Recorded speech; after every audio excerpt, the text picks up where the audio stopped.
नमस्कार साहित्य प्रेमी साहित्य अनुरागी सुधीवृंद एवं मोर प्रियर छात्र छात्री वृंद आज आम एक पवित्र पाठ पढ़ापी जाऊे जो पाठर नाम मु तुमको उदाहरण माध्यम कहबी एवं तुम समस्त अनुभव कर किछि शिक्षक थांती जो माने निजर समस्त जीवन को समस्त समय को समाजर हित उन्नति मंगल कल्याण उद्देश्य उत्सर्गीकृत कर दे था निजे दीपशिखा भली सलिताटीए भली जली जली संपूर्ण जगत को शिक्षा रूपक आलोक आलोकायित करिथांती आचार्य हरिहर हेउचंती अन्यतम जहाँ को सत्यर पुजारी मध्य कहुए जी आम ओडिशार गोटे विशिष्ट स्वाधीनता संग्रामी थिले समाजसेवी थिले सर्वोदय आंदोलनर गोटे भूमिका नहीं थिले भूदान आंदोलनर जड़े पृष्ठपोषक थिले एवं 1921 रु आरंभ कर 1945 मसीहा पर्यंत असहयोग आंदोलन आरंभ कर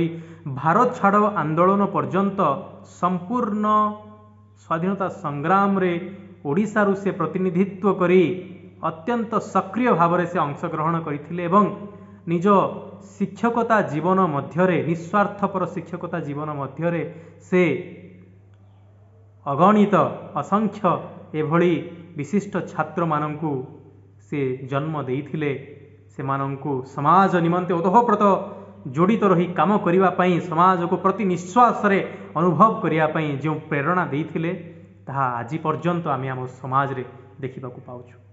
ओडिशार जदि किछि विशिष्ट साहित्यकार समाजसेवी स्वाधीनता संग्रामी राजनीतिज्ञ शिक्षक एवं गोटे भल मनीष जदि आमे खोजिबा ताहाले सत्यर पुजारी आचार्य हरिहर थिले अन्यतम। आचार्य हरिहर जहाँको पितांक नाम थिला महादेव ब्रह्मा मातांक नाम थिला श्रद्धा देवी। आचार्य हरिहरंक पितामहंक नाम थिला जगन्नाथ दास। आचार्य हरिहर तांको पितामहंकु पुरीर तत्कालीन गजपति ब्रह्मा उपाधि प्रदान करथिले तांको अद्भुतपूर्व अपूर्व पांडित्य को देखी तेणुकरी पुरीर गजपति तांको ब्रह्मा उपाधि प्रदान करथिले। सेही समय रे तांको पितामह माने आचार्य हरिहरंक पितामह से पुरीर गजपति निकट में विनम्रतार सहित अनुरोध करथिले जे तांको जो उपाधिटी मिलुची से उपाधि तांको पुओ अर्थात महादेव ब्रह्मा को मिलू अर्थात आचार्य हरिहरंक पितांक मिलू एवं आचार्य हरिहरंक पितांकु से उपाधि मिलता ब्रह्मा उपाधि मिलता स्वीकृति प्रदान करते पुरीर तत्कालीन गजपति। परवर्ती मुहूर्त जितेबाला आचार्य हरिहरंकर जन्म है आचार्य हरिहर संपूर्ण भाव में नीरवतार सहित प्रत्याख्यान करदे से उपाधि को ग्रहण करने। एवं प्रश्न आसे आचार्य हरिहरंक नाम सामने आचार्य केमिति लगा जाउछि तो मु कहि रखे गोपबंधु दास तांको निस्वार्थपर शिक्षकता समाजसेवी मनोभाव एवं जड़े अद्भुतपूर्व स्वाधीनता संग्रामी जड़े श्रेष्ठ मनीष हिसाब से तांकर समस्त गुण गरिमा को परिलक्षित करी से तांको आचार्य उपाधि प्रदान करथिले। वास्तव रूप से कहबा गले आचार्य हरिहर सबु समय प्रतिपादन करिसंती जे से प्रकृत रे गोटे भल मनीष थिले जेतेबेले से अन्य मानकु आशीर्वाद प्रदान करुथिले से सबु समय कहूथिले भल मनीष हो।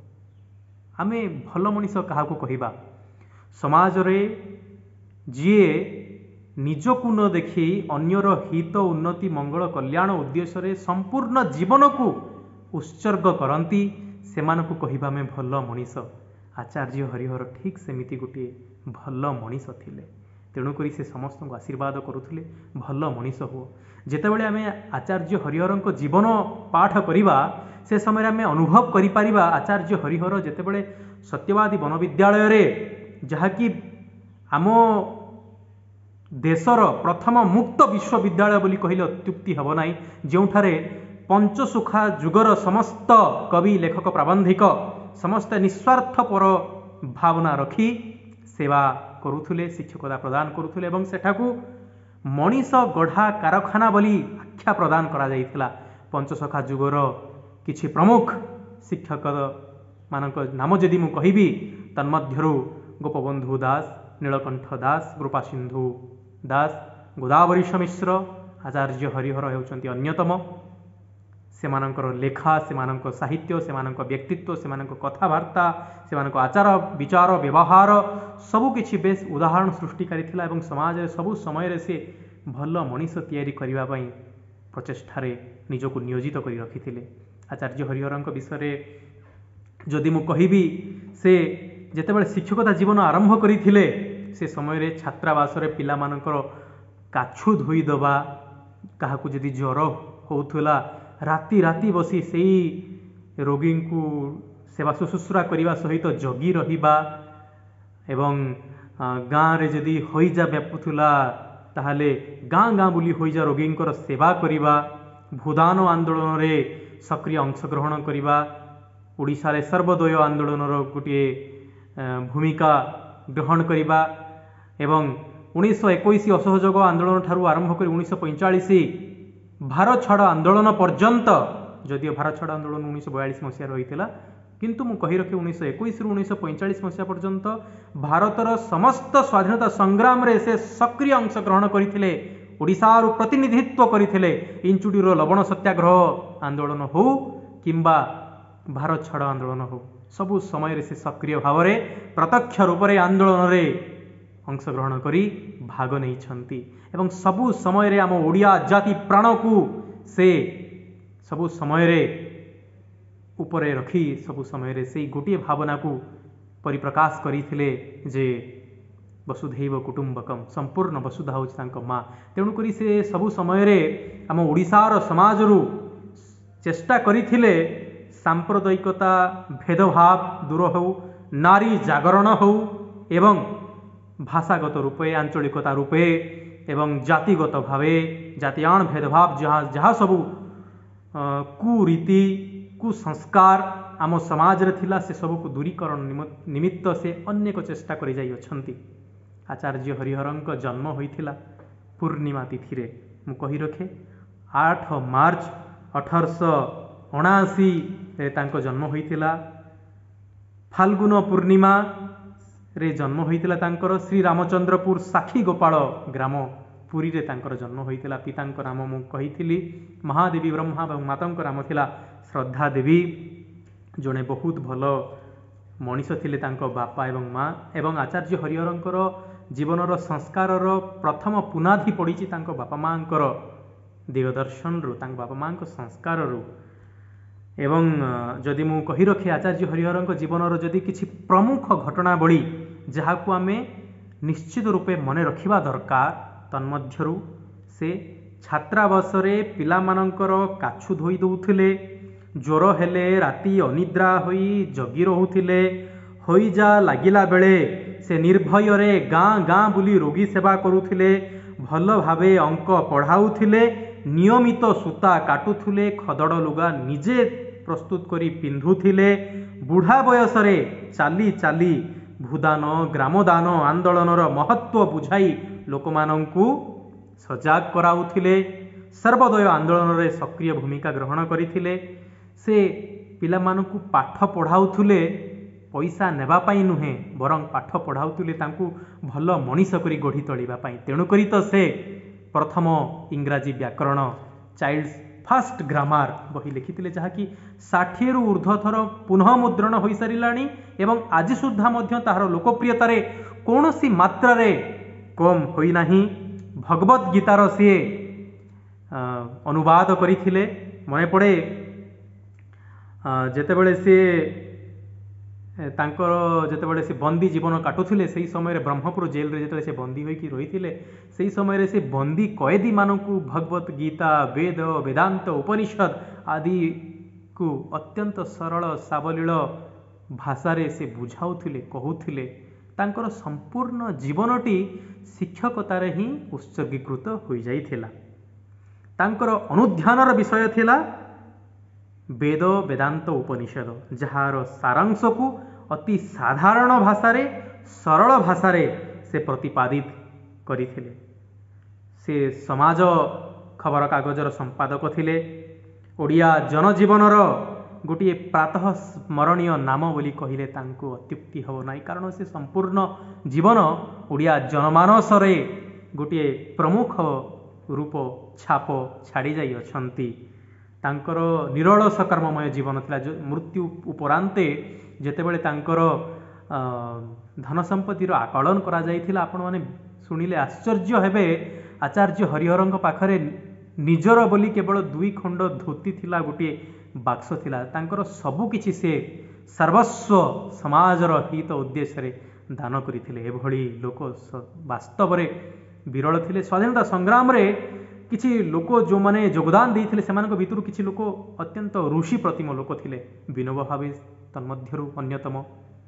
ଏବଂ ଯଦି ଆମେ ଓଡ଼ିଶାରେ ଦେଖିବା ତାହେଲେ ଆଚାର୍ଯ୍ୟ ହରିହରଙ୍କ ଭଳି ଲୋକ କେହି ନଥିଲେ। ଗୋପବନ୍ଧୁ ଦାସଙ୍କର ଯେଉଁ କବିତା ଥିଲା, ମିଶୁ ମୋର ଦେହ ଏ ଦେଶ ମାଟିରେ, ଦେଶବାସୀ ଚାଲି ଯାଆନ୍ତୁ ପିଠିରେ, ଦେଶର ସ୍ୱରାଜ୍ୟ ପଥେ ଯେତେ ଗାଢ଼, ପୁରୁ ତହିଁ ପଡ଼ି ମୋର ମାଂସ ହାଡ଼, ଯାହାକି ସମ୍ପୂର୍ଣ୍ଣ ଭାବରେ ପ୍ରଯୁଜ୍ୟ ଅଟେ ଆଚାର୍ଯ୍ୟ ହରିହରଙ୍କ ନିମନ୍ତେ। ଯଦି ମୁଁ କହିବି ରାଧାନାଥ ରାୟଙ୍କ ଗୋଟିଏ କବିତା, ଯେଉଁ କବିତାରେ ସେ ଲେଖିଥିଲେ, ଜୀବନ କି ଖାଲି ନିରାଶାର ବାଲି, ମରୁ ମରିଚିକା ସ୍ନେହ ପ୍ରୀତି, ତଥାପି ଆଶାରେ କହ ଏ ସଂସାରେ, ପର ପାଇଁ ନର ମରୁଛି ନୀତି, ପର ପାଇଁ ନର ମରୁଛି ନୀତି। ଆଚାର୍ଯ୍ୟ ହରିହରଙ୍କ ସମ୍ପୂର୍ଣ୍ଣ ଜୀବନ ପରର ହିତ ଉଦ୍ଦେଶ୍ୟରେ, ଉନ୍ନତି ଉଦ୍ଦେଶ୍ୟରେ, କଲ୍ୟାଣ ଉଦ୍ଦେଶ୍ୟରେ ସେ ବିନିଯୋଗ କରିଥିଲେ। ଦେଶ ମାତାର ସେବା ଉଦ୍ଦେଶ୍ୟରେ ବିନିଯୋଗ କରିଥିଲେ, ସମାଜର କଲ୍ୟାଣ ଉଦ୍ଦେଶ୍ୟରେ ବିନିଯୋଗ କରିଥିଲେ। ସମାଜରୁ ସମସ୍ତ ପ୍ରକାରର କୁସଂସ୍କାର, କୁଚ୍ଚାରଟନା, ଭେଦଭାବ ନୀତିକୁ ଦୂର କରିବା ପାଇଁ ଚେଷ୍ଟା କରିଥିଲେ। ତେଣୁକରି ସେ ବ୍ରାହ୍ମଣ ହୋଇ ସୁଦ୍ଧା ସେ ପଇତା ପିନ୍ଧିବା ଛାଡ଼ି ଦେଇଥିଲେ। ସେ କହୁଥିଲେ, ମୋ ଭିତରେ ସମସ୍ତ ଜାତି ଅଛି। ମାନବିକତାକୁ, ମନୁଷ୍ୟତାକୁ ସେ ଜୀବନର ସର୍ବୋଚ୍ଚ ଜାତି ବୋଲି ମାନୁଥିଲେ, ସର୍ବୋଚ୍ଚ ଧର୍ମ ବୋଲି ମାନୁଥିଲେ। ସେଇ କଥାକୁ ଆମେ ସବୁ ସମୟରେ ମନେ ରଖିବା ଦରକାର। ଦେଖ, ଆମେ ସମସ୍ତେ ଭାବୁ ଯେ ଯେଉଁମାନେ ବଳବାନ, ଯେଉଁମାନେ ଶକ୍ତିଶାଳୀ, ସେମାନେ ହେଉଛନ୍ତି ସମାଜର ସର୍ବଶ୍ରେଷ୍ଠ ବ୍ୟକ୍ତି। କିନ୍ତୁ ଆଚାର୍ଯ୍ୟ ହରିହର ନିଜର ନିରଳସ କର୍ମମୟ ଜୀବନ ଏବଂ ସମାଜସେବୀ ହିସାବରେ ସେ ଯେଉଁ ନିସ୍ୱାର୍ଥପର ଭାବନା, ଯେଉଁ ହରିଶ୍ଚନ୍ଦ୍ରଙ୍କ ଭଳିଆ ଯେଉଁ ସତ୍ୟପ୍ରଦ ଜୀବନଯାପନ ଯେଉଁ କରିଥିଲେ, ସେଇ ଜୀବନ ଯୋଗୁଁ ଆଜି ସୁଦ୍ଧା ସେ ଆମମାନଙ୍କ ଜୀବନର ପ୍ରଚ୍ଛଦ ପଟରେ, ଆମ ମାନସ ପଟରେ ସବୁବେଳେ ସେ ଅମର ହୋଇ ରହିଛନ୍ତି। ଯେଉଁ କଥା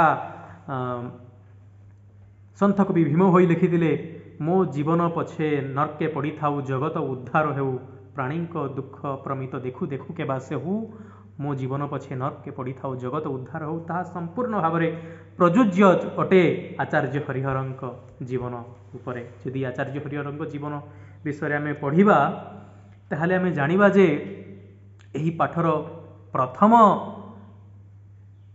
ପାରାଗ୍ରାଫରେ ହିଁ ଲେଖା ହୋଇଛି ଯେ ତାଙ୍କ ମୃତ୍ୟୁ ଉପରାନ୍ତେ କିଛି ଲୋକ ଭାବିଲେ, ଯୁବକମାନେ ଭାବିଲେ ଯେ ଏହି ଲୋକ ଏତେ ବଡ଼ ଥିଲେ, ଆମେ ଟିକିଏ ବି ଜାଣିପାରିଲୁ ନାହିଁ। କାରଣ ସେ କେବେ ବି ନିଜର ବ୍ୟକ୍ତିତ୍ୱର ସେ କେବେ ବି ଲୋକ ଦେଖାଣିଆ କାମ ସେ କେବେ କରିନାହାନ୍ତି। ସବୁ ସମୟରେ ସମାଜର ହିତ ଉଦ୍ଦେଶ୍ୟରେ ହିଁ କରିଛନ୍ତି। ନିଜକୁ ଯାହା ଭଲ ଲାଗେ, ସମାଜର ହିତ ଉଦ୍ଦେଶ୍ୟରେ କାମ କରିବା ତାଙ୍କୁ ଭଲ ଲାଗେ, ତ ସେଇ କାମ ସେ କରୁଥିଲେ। ସମାଜ ସେବା କାମ କରୁଥିଲେ। ଶିକ୍ଷକତା ତାଙ୍କୁ ଭଲ ଲାଗେ, ସେ ଶିକ୍ଷକତା କରୁଥିଲେ। FA ପାସ୍ କଲା ପରେ ସେ ଓକିଲାତି ପଢ଼ିବା ପାଇଁ କଲିକତା ଯାଇଥିଲେ ସତ, କିନ୍ତୁ ତାଙ୍କର ମନ ଲାଗିଲା ନାହିଁ। ସେ ଫେରି ଆସିଲେ। ସେ ଓଡ଼ିଶାରେ ପହଞ୍ଚି ସେ ଶିକ୍ଷକତା କଲେ। ସେ ରାତି ସମୟରେ ସେ ପ୍ରୌଢ଼ ଶିକ୍ଷା ପ୍ରଦାନ କରୁଥିଲେ। ବୁଢ଼ାବୁଢ଼ୀ ଲୋକମାନଙ୍କୁ, ଗାଁର ବୁଢ଼ାବୁଢ଼ୀ ଲୋକମାନଙ୍କୁ ପଢ଼ାଉଥିଲେ। ତାଙ୍କ ମାଆ ତାଙ୍କୁ ଥରେ ଅନୁରୋଧ କଲେ ଯେ, କହିଲେ, ପୁଅରେ ତୁ ମୋତେ ଟିକେ ପଢ଼ାନ୍ତୁନି। ସେଇଦିନ ଠାରୁ ଆଚାର୍ଯ୍ୟ ହରିହର ତାଙ୍କ ମାଆଙ୍କର ମଧ୍ୟ ଶିକ୍ଷକ ହୋଇଯାଇଥିଲେ। ଯଦି ମୁଁ କହିବି ଆଚାର୍ଯ୍ୟ ହରିହରଙ୍କ ଜୀବନ ବିଷୟରେ ଆଉ କିଛି, ତାହେଲେ ଆଚାର୍ଯ୍ୟ ହରିହର ତାଙ୍କ ଶିକ୍ଷକ ଜୀବନ 1921 ମସିହାରେ ଶେଷ ହୋଇଥିଲା ସତ, କିନ୍ତୁ 1930 ମସିହାରେ ହଜାରିବାଗ ଜେଲ ଭିତରେ ବନ୍ଦୀମାନଙ୍କୁ ପଢ଼ାଇବାର ଦାୟିତ୍ୱ ତାଙ୍କ ଉପରେ ଥିଲା। ଭାରତ ଛାଡ଼ ଆନ୍ଦୋଳନରେ ଯୋଗ ଦେଇ 1942 ଅଗଷ୍ଟରେ ବ୍ରହ୍ମପୁର ଜେଲରେ ସେ ଅଟକ ବନ୍ଦୀ ହେଲେ। ସେତେବେଳେ ଆରମ୍ଭ କରିଥିଲେ ସେ ଗୀତା କ୍ଲାସ୍। ଦୀର୍ଘ 2 ବର୍ଷ କାଳ ସେ ପ୍ରତିଦିନ ଜଗନ୍ନାଥ ଦାସ, ଲୋକନାଥ ମିଶ୍ର, ଗୋପବନ୍ଧୁ ଚୌଧୁରୀ ଓ ଭାଗୀରଥୀ ମହାପାତ୍ରଙ୍କ ମେଳରେ ବସି ଗୀତା ଓ ଉପନିଷଦ ପଢ଼ାନ୍ତି। ସେଇଠାରେ ହିଁ ସେ ଶ୍ରୀମଦ୍ ଭଗବଦ ଗୀତାର ଅନୁମୋଦିତ କରିଥିଲେ। ମହାତ୍ମା ଗାନ୍ଧୀ ସେତେବେଳେ देशवासी को आह्वान कले जे नूतन शिक्षा ओ नई तालीमर प्रवर्तन पाई सेतेबेले जो उत्कल मौलिक शिक्षा परिषद गठन करा जाइथिला सही परिषदर सभापति थिले आचार्य हरिहर। से जो क्षेत्र में थांतु ना कहीं से शिक्षकता को केबे हें भूली नथिले एवं आचार्य हरिहर मिथ्याचार उपरे गोटे बहुत भल कथा कहिथिले जे सत्य और संकल्प रक्षा यह मुद्रार दुई पार्श्व भलिया। मनकर मुझे कथा दौछि जे मु प्रतिदिन सकाळे उठिबी भगवत आराधना करने सहित मन दे पाठ पढ़ी पाठ पढ़ारे 2 घंटा मु विनियोग करी किंतु अथच मु से कथा को पालन करूना ताहले मु मोर आचरण रे मु मो स्वभाव रे मिथ्याचार प्रतिपादन कली। तेणु करी सत्य और संकल्प रक्षा सबु समय रे आमे भल रूप से करवा दरकार। तेणुक से सबुबले कहूले जे आमे मिथ्या न कही मध्य जीवन रे अनेक समय रे मिथ्याचार करिथाउ। तेणुक आमको ये सबु क्षेत्रु निजको दूर रे रखिबा दरकार। सत्य और संकल्प रक्षा सबु समय रे निर्भीकतार सहित अत्यंत निष्ठावान हिसाब रे प्रतिपादन करवा दरकार। निजर आचार व्यवहार और व्यक्तित्व माध्यम रे झलसिबा दरकार। ये कथा आचार्य हरिहर कहूथिले। आचार्य हरिहर कथा जदि कहिबा ताहले से कुटीर शिल्पर पुनरुद्धार नारी जागरण सांप्रदायिकता एकता पाई कार्य हरिजन सेवा बा अस्पृश्यता निवारण एभली ग्राम सफाई मध्य जातीय आंदोलन अंग बोली गांधीजी जितेबाला बारंबार कही से कथा को ओडिशार समाज रे से प्रोत्साहित करथिले। बरी सेवाश्रम बा अलकाश्रम जीवराम कल्याणजी भद्रक आश्रम अगरपड़ार कर्म मंदिर सोरर पुरुबाई आश्रम साक्षी गोपाळार गोपबंधु दरिद्र नारायण सेवा संघ एभली विभिन्न प्रकार से केन्द्र खोली। ओडिशा रे बहु स्थान रे से खदी केन्द्र खोली किंतु आचार्य महाशय कौन सी गोटे केन्द्र रे निजको बांधी रखी नथिले। प्रत्येक संगठनर कार्य अनुष्ठान बा केन्द्र तांकरी निजर बोली से मने कले समस्त को प्रेरणा देवा समस्त को प्रोत्साहित करिबा सबुठारे किछि दिन लेखाएं रही कामर तदारख करिबा समाज सेवा रे निजको संलग्न करी रखिबा गोटिए बिछଣା खंडिए बाक्स चरखा बा अरट तांकर संबल थिला। सेईतक धरी से समस्त कर्म क्षेत्र रे पहुंची जाउथुले। प्रकृत अर्थ रे से थिले जणे ऋषि प्रतिम व्यक्ति जड़े श्रेष्ठ सन्यासी संपन्न व्यक्ति। केते वर्ष परे से पैता छाड़ी देइथिले। ए कथा को किछि ब्राह्मणवादर मत एवं तत्व को धरी रखिथिबा लोक माने देखि ए कथार विरोध करिथिले। से समय रे से कहिथिले मो अनुभव करूछि जे मो भितरे समस्त जाति अछि मु गोटिए जाति भितरे बांधी होई रहिबा कोन ए कथा ठीक हबो। 1971 मसीहा फेब्रुआरी मास 19 तारिख द्विपहर को जना पड़ा आचार्य छाती रे कफ जमी जाई अछि देहरे ज्वर प्रबल थिला। डाक्तर माने आशंका मणिले मास मास धरी बिछणारे से पड़ी रहिछंती निजे किछि तुंडरे प्रकाश मध्य करि पारु नाहंती तांकु भगवान नहीं जानतु बोली लोक कहिले। एइथि कहिले कारण से अत्यंत कष्ट जंत्रणा पाउथुले। कफरे तांको छाती जमी जाइथिला। शेष मुहूर्त रे से भलरे कथा मध्य कहि पारुथले किछि मनर कथा को अभिव्यक्ति माध्यम रे से परिप्रकाश करि पारु नथिले। पूर्वरु केते थर से एभली जीवा जीवा परिस्थिति को जाई मध्य पुनश्च से मृत्यु सन्निकटरु फेरी आसिछंती। एथर भी मध्य से भल होई जाई पारंती। सेमिति सोई रहिले भी से अन्य मानक पय प्रेरणार उच्च पालटी छंती एई कथा समस्ते भाबुथुले। किंतु से दिन बहुत अलगा थिला।